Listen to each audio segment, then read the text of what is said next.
Në skenën muzikore shqiptare, imazhi është bërë po aq i rëndësishëm sa talenti dhe zëri. Ndërkohë që ndërhyrjet estetike dikur konsideroheshin tabu, sidomos për burrat, sot ato janë kthyer në një trend gjithnjë e më të zakonshëm.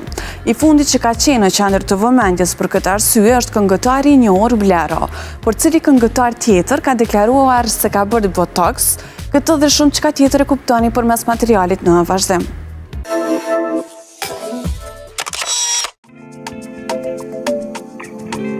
Gjatë kësaj jave, Blero është komentuar gjerësisht në rrjetet sociale dhe në media për pamjen e tij të re, konkretisht për ndryshimet e dukshme në mollëza.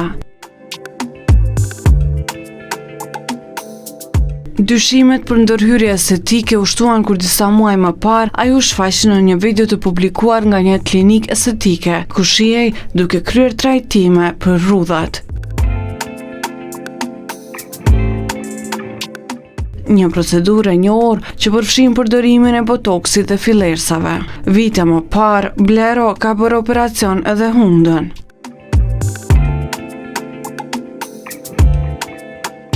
Por Blero nuk është i vetmi emër i njohur që ka vendosur të përmirësoj pamjen përmes mjeteve moderne estetike. Robert Berisha, një tjetër figure komentuar në showbizin shqiptar, ka qenë ndër të parën nga burrat e estradës që ka folur hapur për ndërhyrjet e tij. Ai ka deklaruar publikisht se ndryshimin e parë ka bërë tek dhëmbët dhe më pas ka vijuar me botox.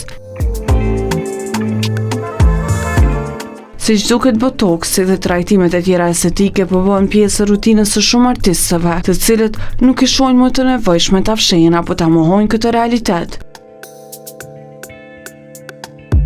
Në një industri ku kamerat janë gjithmonë të ndesura dhe rrjetet sociale nuk falin, të dukesh mirë është shpesh po aq e rëndësishme sa të performosh mirë.